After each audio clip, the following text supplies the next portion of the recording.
Monte a Viterbo, a hidden gem in the Lazio region of Italy, where ancient walls surround a rich town with Roman history, thermal springs, and Renaissance charm. But this weekend, the scent of tradition is replaced by the smell of race fuel as the cobblestones give way to curbs and the old world calm is shattered by the thunder of kart engines.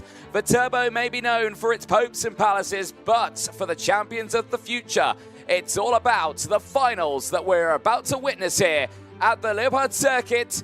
Viterbo playing host to round 3 of the champions of the future in 2025. Year of opening in 2025. It is a brand new facility that is entered into the Italian peninsula. The track itself has been here a while, but the facilities here have had a huge upgrade since they've taken it over. Scott Marsh setting the event record in time qualifying, 51.403. No one has beaten that time so far this weekend. The track itself, though, just shy of 1.3 kilometers. It's 165 meters down the start-finish straight. It's 170 meters down the infield straight in towards turn number 12. It's around 9 to 10 meters wide with an elevation change of 6 meters, and that is from the top of the circuit at turn 10 all the way down to the bottom at turn number 1. And that very appropriately brings me on to the turns themselves, because there are 16 of them around the track, 10 to the right, 6 to the left. They include 2 hairpins out there of turns 5 and 12. Each and every one of these turns provide their own unique overtaking opportunities, but we see them in towards turns 1, 5, 12, 13, 14, and 15 in the main parts of the circuit. We also see them on the exit of 6 and 7 as well, the double apexer after post number 3 out on circuit. Top speed, though, drivers will be reaching that in 2 separate occasions, down into the braking zone of turn 1 and in towards turn number 12, around 121 kilometers an hour for the senior OK category. The average around 90 kilometers around the circuit, meaning it is a fast, twisty, demanding layout. Myself, Anthony Jordan, Andrew Mather in the box. 2 races to go, Andrew, and it's the finals. The big ones. This is what we've been looking forward to all week. The 36 drivers who've qualified through from both the OK Junior category and the OK category getting ready to go. OK Junior will kick us off this afternoon in Viterbo. There are your drivers heading out to the pre-grid. Yes, indeed. Hi, good morning, everybody, from the Viterbo Champions of the Future Round 3. Here we go for finals day. The weather is looking stunning. The track looks amazing. Let's hope we have some good racing during the day. Whatever you're doing, take care, please. Keep hydrated and have a good day. Excellent words there from race director Martin Bean ahead of these finals, keeping everyone in check, including, of course, each and every one of those drivers and mechanics out there heading out onto the circuit. It is finals time. OK Junior is the first one to grace the circuit. 19 laps, 24.5 kilometer race distance is ahead of the field of 36 as they prime themselves ready. A closer look at the category itself. Drivers aged between the ages of 12 and 14. Entries into this weekend, 92 from 36 different nationalities from around the world. That has been whittled down now to just the 36 drivers in this very last race of the weekend for the junior category. A closer look at the equipment, though, that they're using over the course of this one. The 125cc OKJ engine outputting around 29 horsepower. Minimum weight is around 140 kilos. That is cart and driver included, and the cart without fuel is around 70 kilos. So a lot of weight that they add on top of that one to make sure they are above that minimum weight. Any gram underneath that, they will be in a lot of trouble with the officials. Tyres, Maxxis options, the MAO have been used across this weekend. No need for the rain tyres this weekend.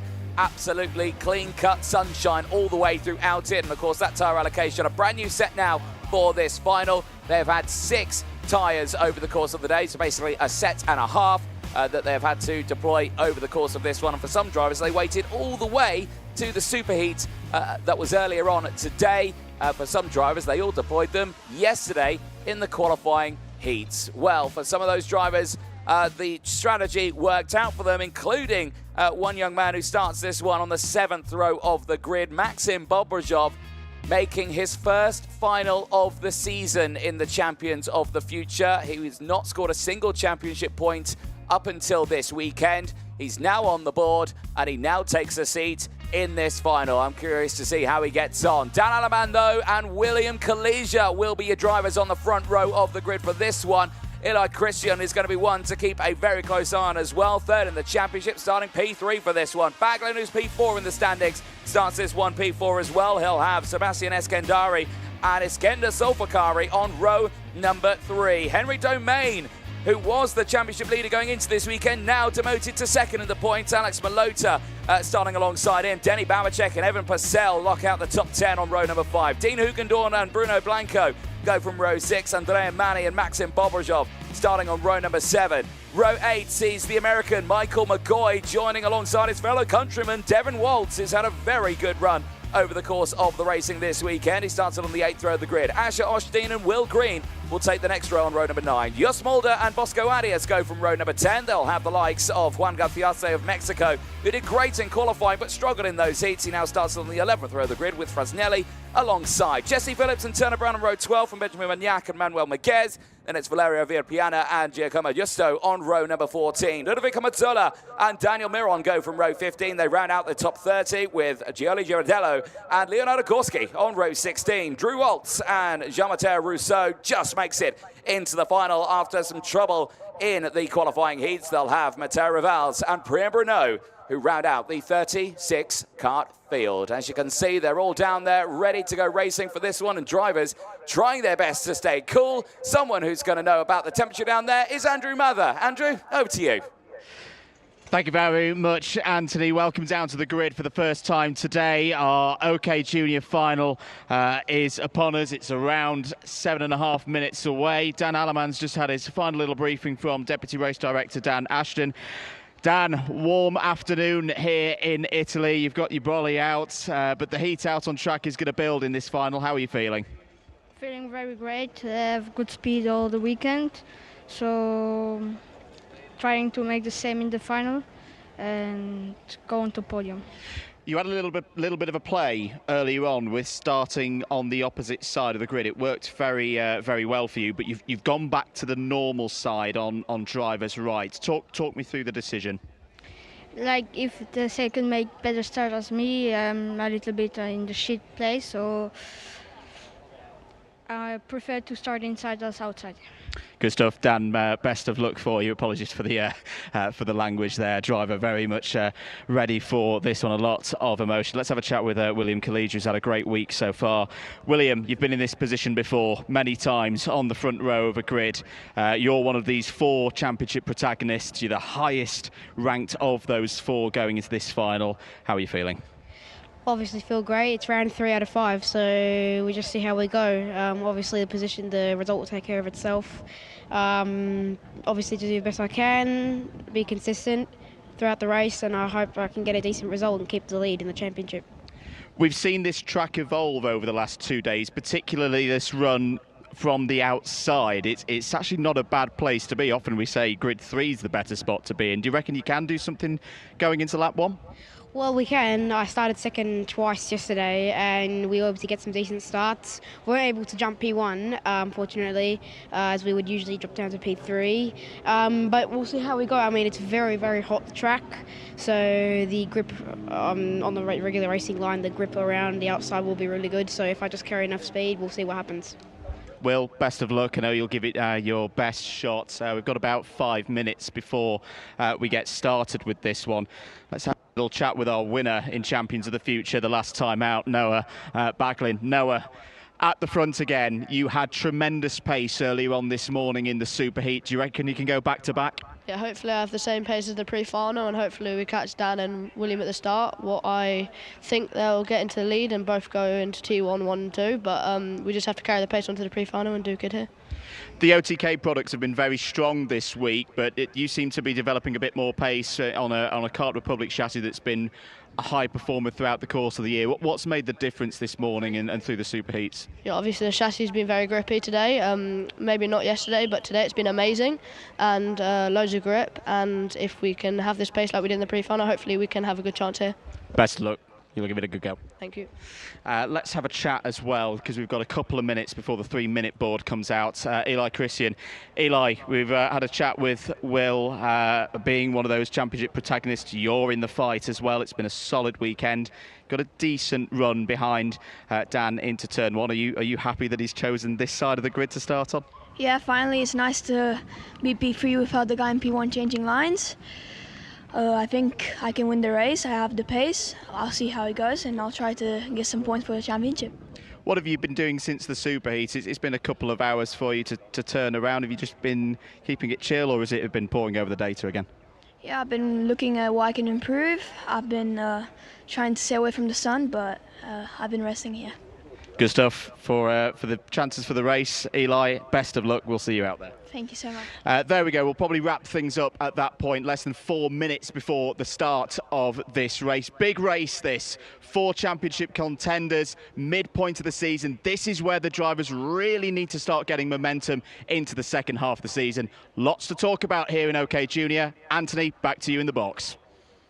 Thank you very much, Andrew Mather, down there on the grid ahead of this final. And yeah, bringing up a very good point there of drivers in the standings, so we do need to keep a very close eye on. Of course, the man who starts on the front row of the grid for Australia, William Kalesia, is going to be the one to keep an eye on as he leads those championship points now only by a couple of points from Henry Domain, who'll be starting this one on the 4th row of the grid. He's got his work cut out for this one. Eli Christian, like we were saying, just chatting to him there, 3rd in those points with 163. Noah Baglin as well with 155. It is tantalizingly close in the championship fight at the halfway point of this season with just 2 more rounds to go. 3-minute board up at the front of the field. Ross Upton, the Chief Pre-Grid Officer this weekend, showcasing that to the field, and obviously that's an indication to the mechanics to get those last few words of encouragement in to the drivers. There, Denny Babicek for the Teps Racing team, really impressed with him, with his tyres, life holding of all of them. He has worked really hard to keep that car on track. He deployed them very last second on in the racing. He has now got a brand new set. I'm curious to see what he can do. As you saw a very brief picture there of Dan Ashton, Deputy Race Director here this weekend, sporting his very bright headphones and his even brighter shoes down there as well. There, though, is your man starting on the front row of the grid, William Kalesia. He gets seated now into his wagon. The Forza Racing driver has been proving himself this weekend so far and this season. Leader of the championship standings now, but the fight certainly not over until we head to the final round at Kristianstad later this year. Oh, well, it's only a 3-point advantage, isn't it? It's kind of set things up for whoever of those 4 drivers that we've been talking about, Kalesia, Domain, Chrisen, Baglin. If either of those drivers win today, they're going to give themselves a real boost in the championship. And we shouldn't count out still the likes of Dean Hoogan-Dorden and Will Green. They need a little bit of luck, perhaps, between now and the end of the season. But particularly here, round 3, middle point of the season, for either of those drivers, if they get a good result and there's a bit of misfortune for others at the front, then that could really start to turn things around. We've seen that very much be the case in the OK category here this weekend. A few discussions going on there just before this final. Martin Bean on the right-hand side there, talking to Gonzalo Planta and to Darren Clark as well for this one. We are all set to go for the final. Beautiful conditions here in Italy. A little bit of breeze over the circuit, but for the drivers, the track has rubbered in really nicely. I've been really impressed with the track surface and how the tyres have been performing here this weekend. A very solid platform for these best kart racers, junior kart racers in the world to show us what they can do. No, exactly that. Grandstands filling up nicely around the circuit with everyone vying for a chance to watch this race. And again, for these drivers, the pressure is most definitely on now for them because, like you say, there is not many point-scoring opportunities left in this season. Of course, we head to the Rudby karting ring in Denmark for round 4. That's going to be the one to really showcase the drivers because that's going to be the make-or-break round going into that final in Kristianstad at the Awesome Ring as well. Can't take away the credit to the marshals and the volunteers out there as well. Brilliant work from them over the course of this weekend, and we could not go racing without that fabulous Orange Army, so we do thank them highly. Beautiful views around the Viterbo circuit here, just an hour's north of the capital city of Rome, as the engines fire up and the field of OK Junior karts make their way round to start their formation laps. This is the crucial time for the drivers now to release or to clear off the release agent from the tyres to get them in an optimal operating window, ready to go racing for this one. The Maxxis tyres, brilliant work from the Maxxis team to get these tyres ready over the course of these seasons. Drivers showing great reports from them, high grip levels in the first couple of laps, really pushing in the qualifying laps. There's about 3 laps they've got in them, and then they go into a conservation mode where you can just dig deep and really push for the whole race. Yeah, it's good to point that out, Anthony, that this is the first time all of the drivers have had a full set, all 4 corners, brand new tyres, since Thursday morning when they had their timed qualifying. Yes, they've had their new tyres, but that's always been a half set across the course of the heats that we've been talking about over the last 2 days. You are right, yes, you get those initial 3 laps, then you go into the stable period, but if a driver can keep the tyre in check through the middle phase of the race, I think that's going to be a key to success across what will be the longest race of the weekend for the juniors. 19 laps of this near 1.3 kilometre circuit in Italy. Resplendent conditions. Dan Aleman at the front of the order has familiarity in international kart races of starting from the very front. I've been very impressed over the past couple of weeks and months at how he's matured as a driver relative to some strong performances in, for example, the FIA Karting Academy Trophy last year for his host nation of Switzerland. But can he pass the test here of these 35 other drivers in OK Junior? Can he get his first win of the season in Champions of the Future on the board? Could he even launch a little bit of a late season charge for the championship? He is a bit further down the order, but as we've seen, he's already scored 50 points this weekend. There's another opportunity here for him to double that tally through this final. Now, it certainly is. We look forward to seeing what they can do in this one as the field makes its way into the final sector. They've already passed the red line. No overtaking is permitted beyond this point, so they should be in their formation grid slots right now. The back of the grid just slowly getting formed up, but the front here, Andrew, looks good for a first-time start. They head round that final corner into turn 16. We wait for the lights to go out. We are out and racing in the OK Junior final. It's a solid start for the front of the grid, and look at how Aleman has held on to that one, and it's a brilliant getaway for him. Kaliza has slotted into second place, no drama there, and it's Baglin already on the defensive from the rest of the field into the wild of turn number 5. They're about 3-4 wide on the exit there. I think that may have been the Andrea Mani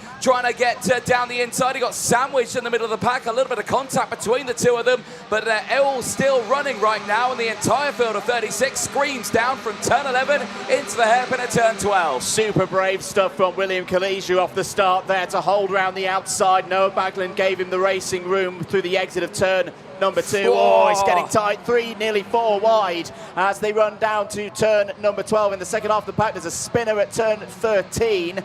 Is that the 95 of Alex Malota? I think it is. Alex Malota, who's had a great week through the qualifying heats and the super heat, would deserve a lot of points in this final, but it's not going to get them. He falls to the back of the order. Who started this on the 4th row of the grid, no longer in contention. Down the inside, action on, and he's trying to get it restarted, kicks the card in frustration.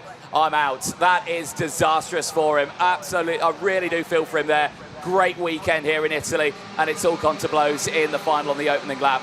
Eyes on this one though. Aleman has broken away from Kaliza, who is under pressure now from, I think, Iskender Sulfikari there in the top 3, but has that close pressure from the winner from round 2 in Portimao breathing down his neck. Oh, this is a danger for the top 2, because Iskender Sulfikari, as you mentioned there, Anthony, has been so strong. If it wasn't for that retirement in round number 2 of the qualifying heats on Thursday afternoon, it could well have been Sulfikari starting this race from pole position. He was the only driver to break under the 53-second barrier in time qualifying. New fastest lap of the race from Eli Christian, 54.275. Did we just see our first notification from race control coming in there. We'll confirm it in a few moments' time. And under investigation for the number 35, Eli Christian.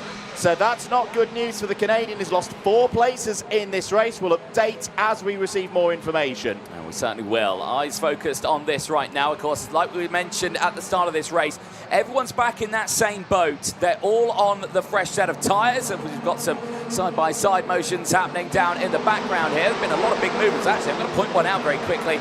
Well, it was Tanner Brown. He was up 10 places, but he just lost out in 3 there, as he's just tumbled down back to 17th place. But he's still got a gain of 7.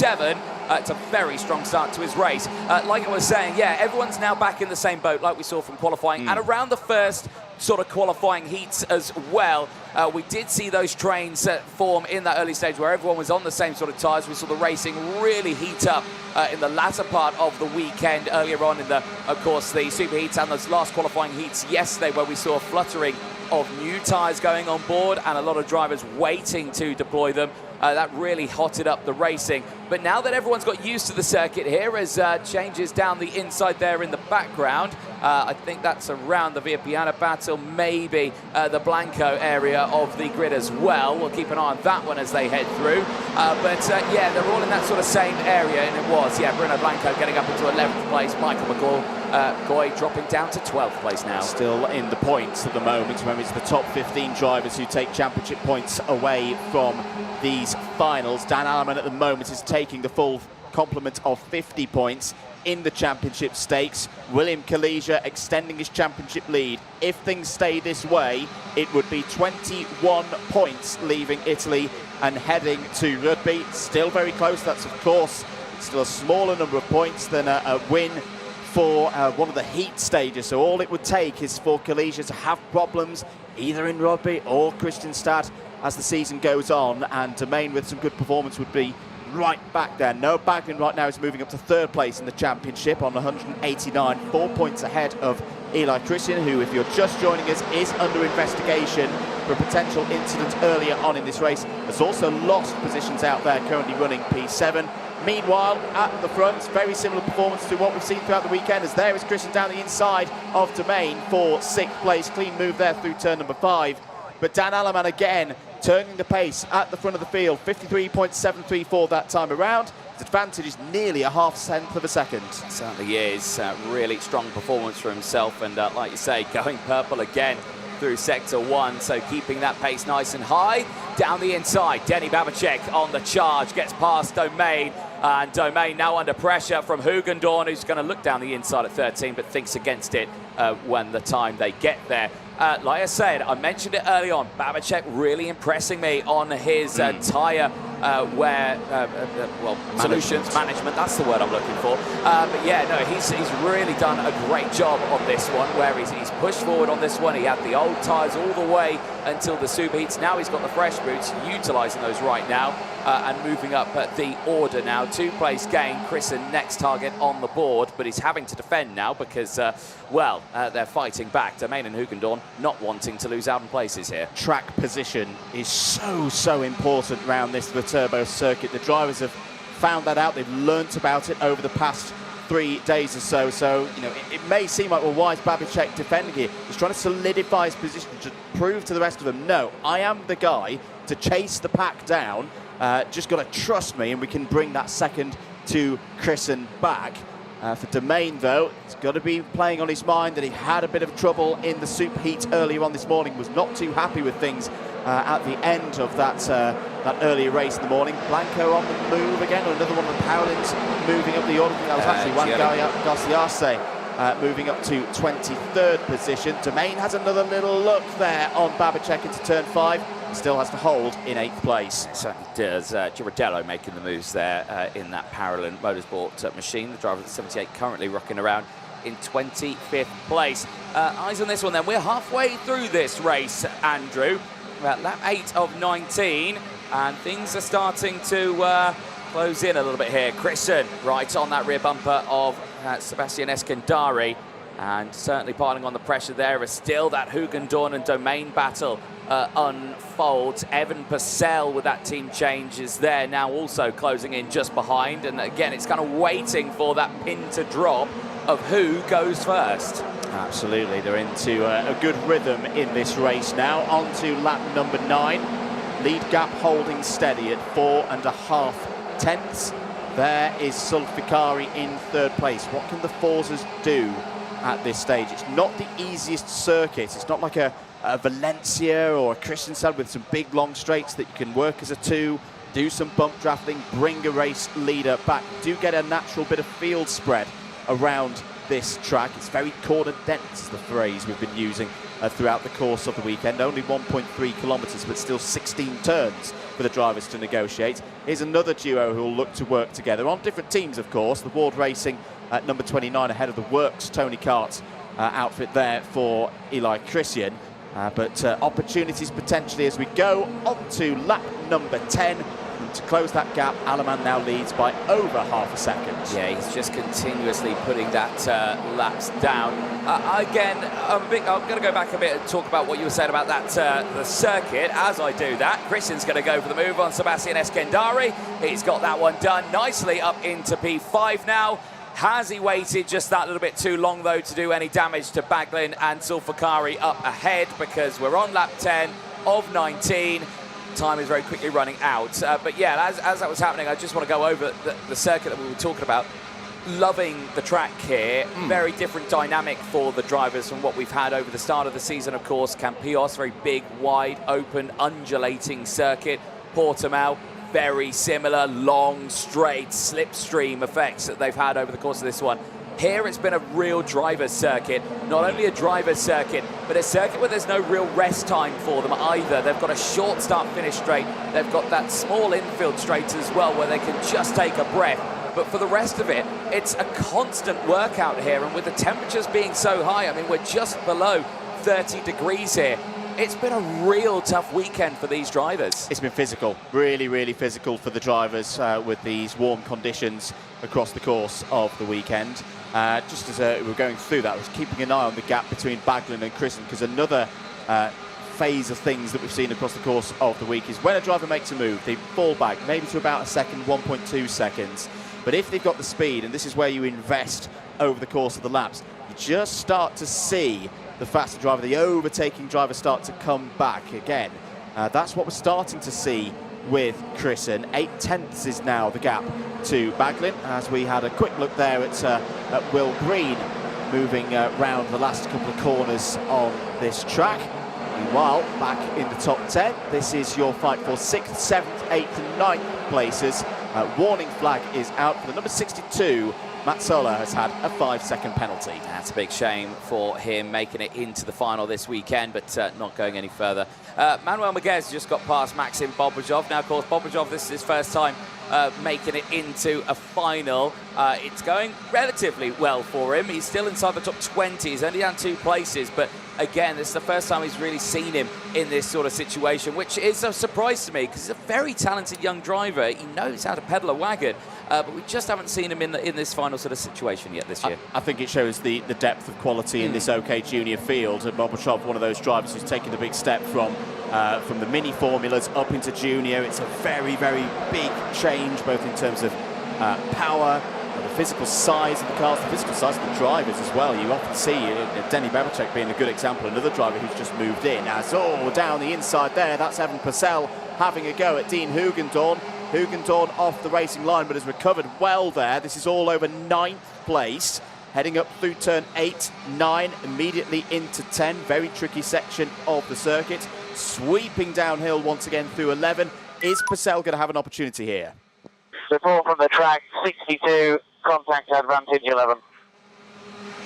Well, there you have it. That is the reason why you're seeing that black and white flag heading out to the likes of the driver of the number 62 machine. Unfortunately, Ludovico Mazzola receiving that one. Unfortunately, contact with Casper Reipold as well out there. So Reipold having a bit of a tough race as well. Eyes on this. Of course, Alaman's broken away still. But now that we saw that moment between Hugendorn and Purcell, Domain's more on the attack to Babacek. Eskandari, Christian and Baglin, they're still very close as well out there. They are closing in just that little bit, but I'm going to keep an eye on the Domain battle right now, because that's the one that's really catching my attention just a little bit out there. This right here, though, still very close as well. This is Zulfikari and William Kalija. This is the battle for second place. The battle between the two teammates now is on.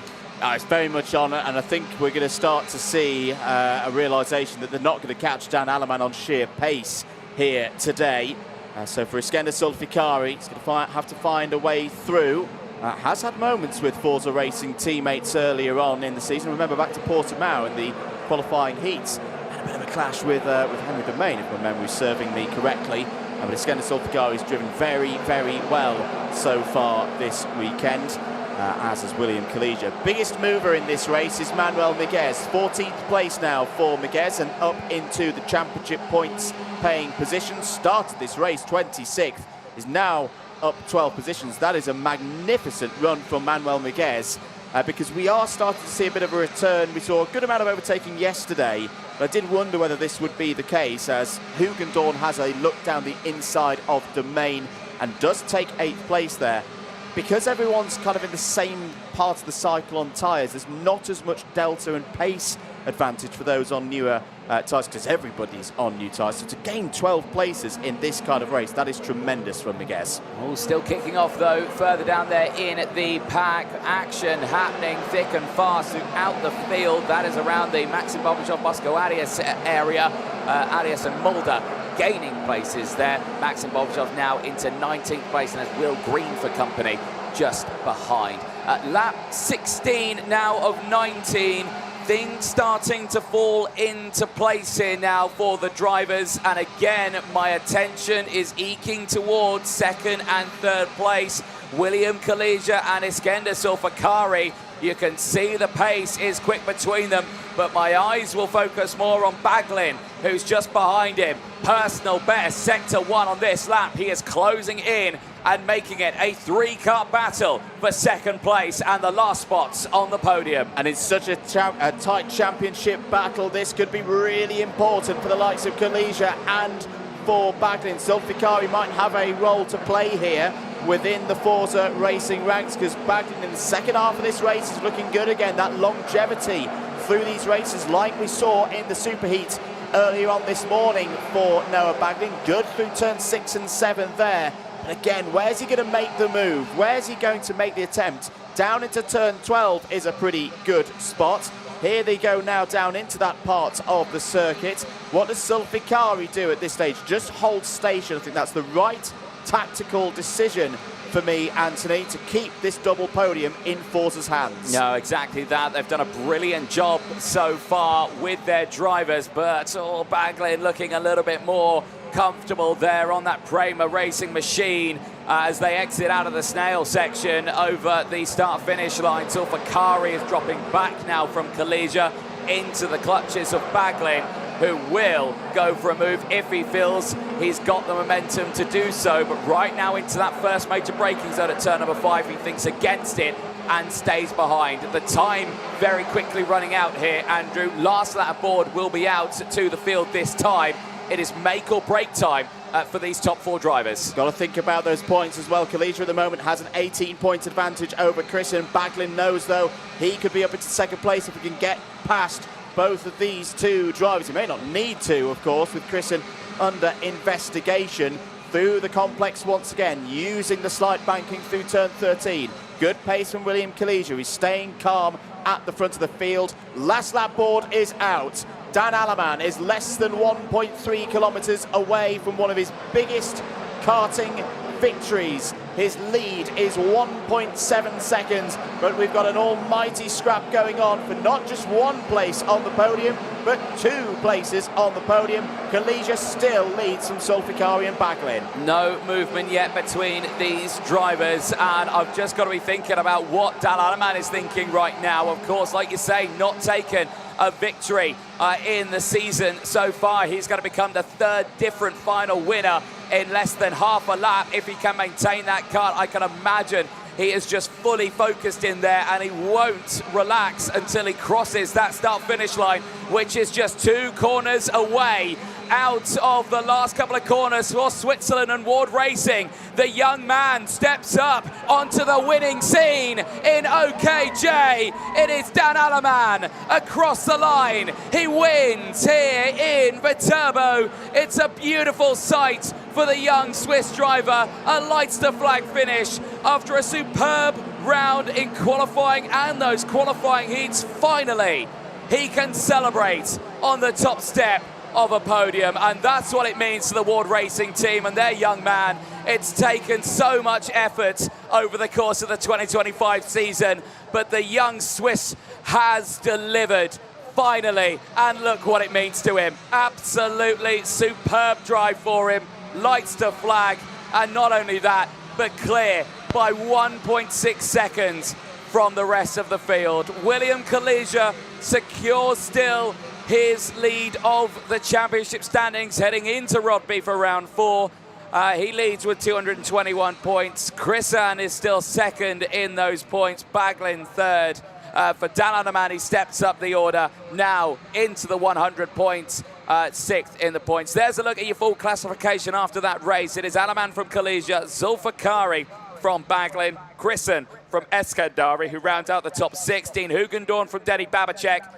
Then it's Evan Purcell from Henry Domain, Bruno Blanco from Devin Waltz, Michael McGoy from Manuel Maguez, Asher Osteen rounding out the top 15. Manuel Maguez, 12 places gained in that final. Superb drive for the driver of Spain. 16th place downwards sees Turner Brownie, had a good race as well. 8 places gained ahead of Bosco Arias. Jos Mulder, Giorgio Giardello also gaining 12 places for the Italian.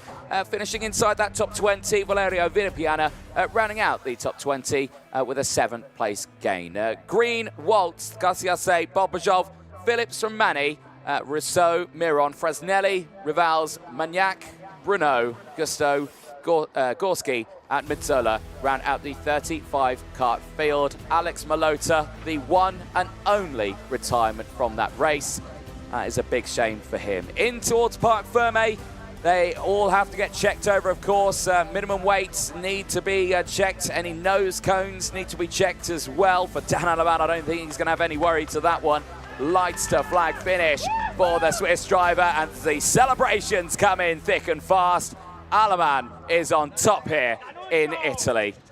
Absolutely superb for him, and that smile, I can imagine, will remain on his face for quite some time, as of course we'll be heading down to the podiums very soon. Stay tuned for that one. We'll see that young man standing on that top step of the podium. There is a look at your driver championship standings at the end of that one. Kalesia heads to Rodby as the title leader with 221 points to his name.